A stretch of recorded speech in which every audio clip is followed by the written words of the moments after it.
T'écoutes Think with Farah, épisode 207, et aujourd'hui, je vais te montrer comment développer une posture de leader qui donne envie d'acheter. Bonne écoute! T'es entrepreneur, t'as de l'ambition, mais t'as du mal à dépasser tes peurs et tes croyances limitantes, t'es au bon endroit. T'as envie de vivre une vie d'abondance, te libérer du regard des autres, assumer ta volonté de gagner de l'argent et incarner pleinement ta puissance. Et clairement, t'en peux plus du syndrome de l'imposteur, d'un mauvais rapport à l'argent ou de la peur de l'échec. T'es prête à gérer ton business comme un vrai business et pas comme un side project. T'es prête à ce que l'argent coule à flot dans ta vie. Moi, c'est Farah de Think with Farah, mentor, formatrice business et coach holistique. Chaque lundi, j'anime le podcast Think with Farah, notre rendez-vous pour que je t'aide à révéler ton plein potentiel, pulvériser tes croyances limitantes et bâtir un business vraiment prospère. Ma spécificité, c'est mon approche holistique. Je crois profondément que ton business ne pourra pas se développer sans toi. Ici, je t'accorde l'importance que tu mérites. On parle stratégie business, loi de l'attraction, bien-être, santé mentale, marketing, mindset. Tout ça au même endroit. Ah, et puis si t'es neuroatypique, c'est un espace inclusif pour toi. Je suis diagnostiquée TDAH, HPI et hypersensible. Neuroatypique ou pas, si t'es un être sensible et spirituel, je te comprends et je peux t'aider comme personne. Bienvenue dans un nouvel épisode, installe-toi confortablement. Comme les précédents épisodes, ça risque de résonner un petit peu, je fais de mon mieux, je n'ai toujours pas acheté de nouveaux meubles, c'est comme ça. Donc au programme aujourd'hui, comment développer une posture de leader qui donne envie d'acheter. Et la première étape que tu peux faire, c'est t'inscrire au Reborn Challenge qui est gratuit. C'est 3 jours de challenge pour travailler ta posture de leader, travailler ton rapport à l'abondance, au succès, et surtout t'aider à incarner ça devant ton audience, devant tes futurs clients et clientes pour leur donner envie d'acheter et rendre tes offres irrésistibles et surtout te rendre toi irrésistible. Encore une fois, c'est gratuit. Je te mets le lien dans la description de l'épisode. Maintenant, à nous. Comme d'habitude, j'aime bien commencer par déconstruire une fausse croyance. La fausse croyance du jour, c'est « si mon offre est bonne, elle va se vendre toute seule ». Le problème avec ça, c'est que beaucoup d'entrepreneurs croient qu'en ayant une offre ultra quali, les gens vont naturellement venir. Et donc, ces entrepreneurs dont tu fais peut-être partie se cachent derrière le fait de créer une offre exceptionnelle en coulisses. On veut absolument mettre tout notre savoir-faire dedans, toutes nos connaissances dedans. Et surtout, on a tendance à donner beaucoup trop de choses pour justifier un prix un petit peu premium, parce que sinon on ne se sent pas à l'aise de mettre un prix premium. Sauf qu'en fait, tu oublies que les gens te payent pour une transformation et pas pour des connaissances. Et parfois, la transformation, tu peux la donner sans avoir à vider ton cerveau dans une offre. Et surtout, tes prospects ne sont pas dans ta tête. Tes prospects ne savent pas que ton offre est géniale, indépendamment du fait de mettre beaucoup trop de choses dedans. Sache que si tu mets beaucoup trop de choses dedans, ça risque d'ailleurs plutôt d'embrouiller les gens. Mais c'est une discussion pour un autre jour. Tes prospects ne te choisiront que si ton énergie leur donne envie de te suivre. Parce que les gens ne vont pas parcourir ton offre pour décider si ça leur convient ou pas. À un moment, les gens doivent te faire confiance. Le but de ton offre, c'est de payer pour y avoir accès. Donc c'est bien que les gens vont pas y goûter gratuitement. Et non, une masterclass, un appel découverte, c'est pas goûter à ton offre gratuitement.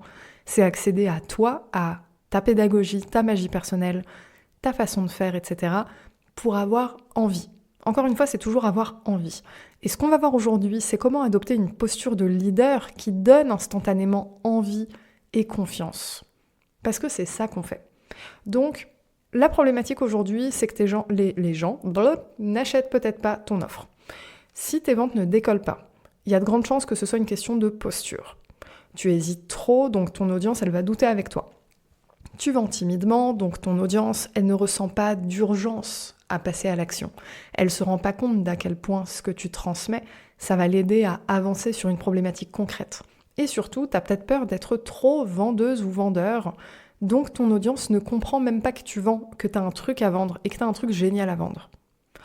Tes clients ne t'achètent pas tes offres pour ce que tu fais, ils achètent tes offres pour qui tu es et pour ce que tu incarnes. Tu représentes un archétype. Et c'est cet archétype que les gens achètent. Les gens payent pour accéder à cet archétype, à cette version de toi. Ce qui fait vendre, c'est une posture forte qui dit je suis la bonne personne pour toi. Parce que j'ai une expertise et ou parce que je suis passée par là avant toi.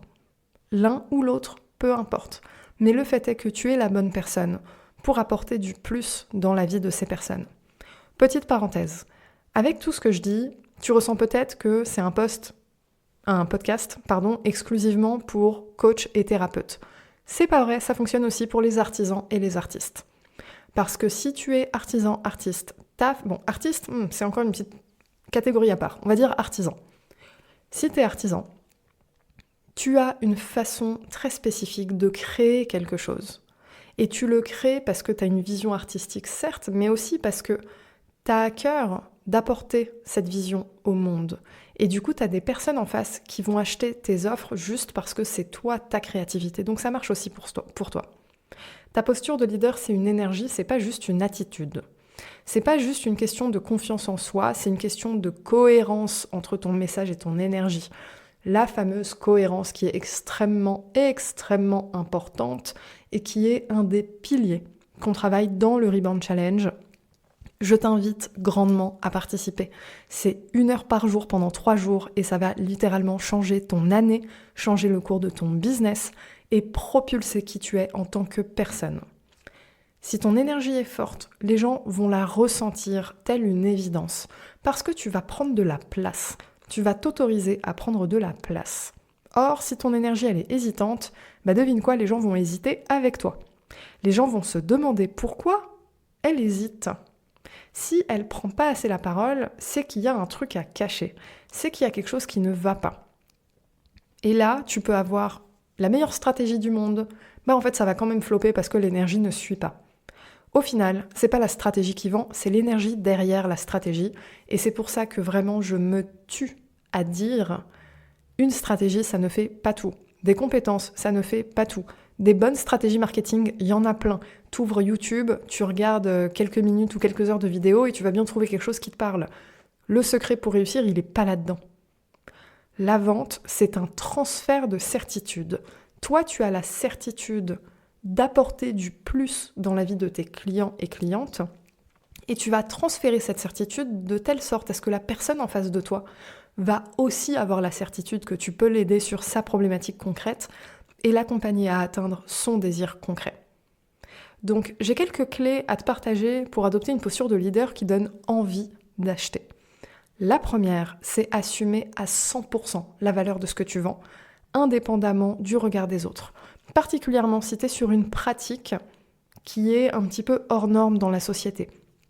Si tu as des pratiques spirituelles, chamaniques, somatiques, si tu fais de l'EFT, des choses comme ça, c'est des choses qui ne sont pas très très connues et si tu les fais en public, si tu fais un cercle de régulation émotionnelle, que tu pratiques du somatique, de l'EFT en public, oui, les gens ils vont probablement te regarder de travers.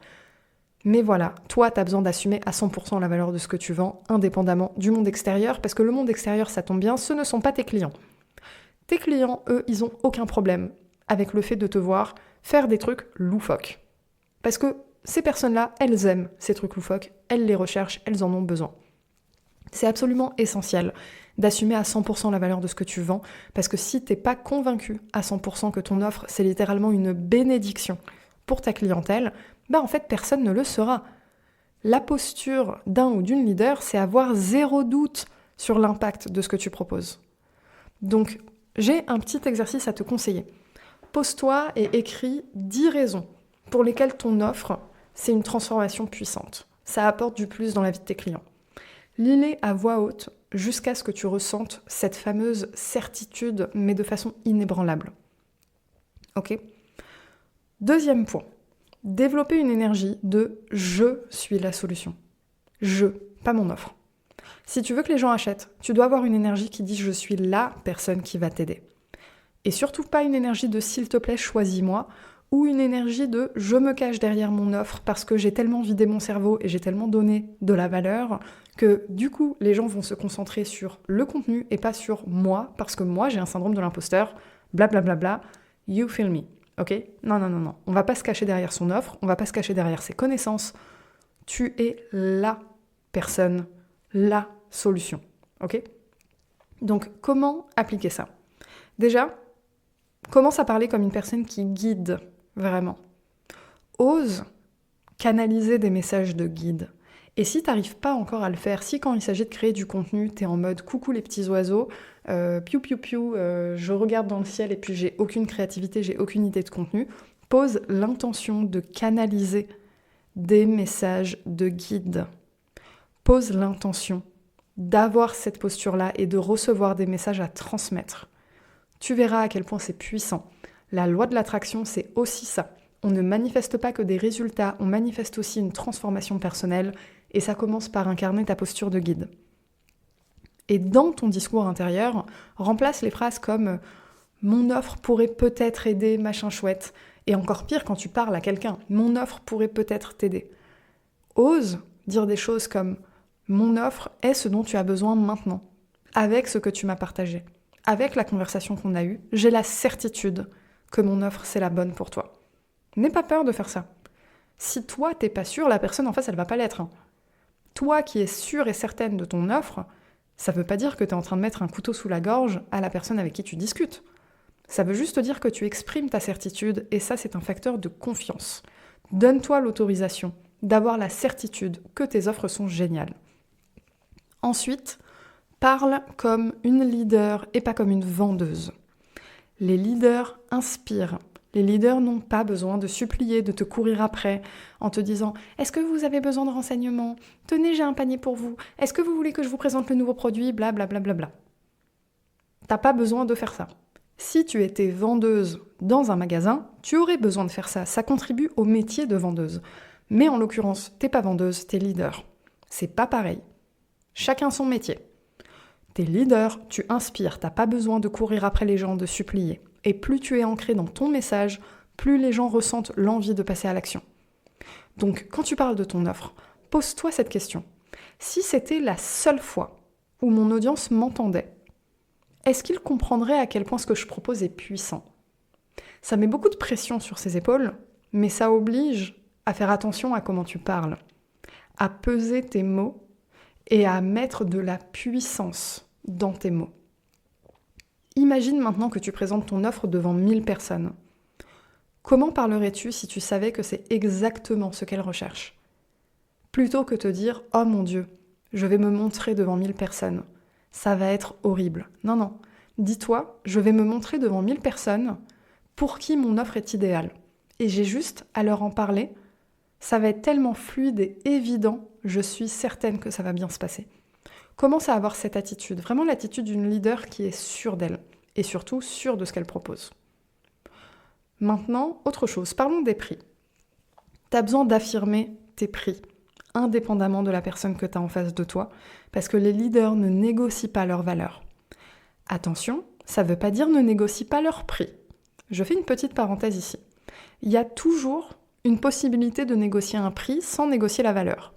C'est une posture que tu es tout à fait en droit de refuser d'avoir. En revanche, si tu n'as pas envie de fermer la porte, il y a une façon de négocier qui ne sacrifie pas ta valeur. C'est de changer l'offre. Tu changes l'offre, tout simplement, pour rentrer dans le budget de la personne. Peut-être que toi, aujourd'hui, ton offre, c'est, je sais pas moi, un mois, allez, inventons quelque chose. Un mois de coaching individuel avec une séance par semaine, un suivi quotidien sur Telegram, de la relecture de contenu, etc. Un truc complètement premium et tu vends ça à 3 000 €. La personne te dit « J'ai très envie d'être accompagnée par toi, mais 3 000 € c'est trop, c'est hors budget. » Tu peux soit lui dire « Ok, je comprends, pas de problème, je te laisse revenir vers moi quand ce sera dans ton budget. » Ou alors tu peux décider d'ajuster ton offre et de dire « Bon écoute, si tu veux, on peut enlever une partie des caractéristiques de cette offre pour que ça rentre dans ton budget. » Et tu réfléchis à ce qui est aligné avec toi. Pour faire baisser le budget, est-ce que ce serait aligné avec toi de retirer la relecture de contenu ? Ou alors de retirer le suivi quotidien sur Telegram et de garder exclusivement les rendez-vous hebdomadaires, etc., etc. Tu te poses des questions, tu réfléchis à ce qui est aligné avec toi, mais dans tout ça, tu n'auras pas négocié ta valeur. Tu auras ajusté le contenu de ton offre. Donc sache que c'est possible tout en incarnant ton leadership. Il y a aussi autre chose de très important dans tout ça, c'est qu'en fait tu vas jamais justifier ton prix. Si tu commences à dire oui, ça coûte tant parce que je me suis formée à telle pratique, j'ai payé tant pour me faire accompagner, j'ai investi tant dans mon business, mes outils me coûtent tant, machin, tes prospects, ils s'en foutent complètement. Ça, c'est ta responsabilité à toi en interne. Mais de ton côté, tu ne justifies pas ton prix. Justifier ton prix, c'est chercher la validation de quelqu'un qui n'a pas à te donner la validation, parce que la validation, tu dois te la donner toi-même. C'est extrêmement important. Enfin, est-ce que tu serais leader si tu n'appliquais pas ce que tu transmettais ? Bah non, en fait.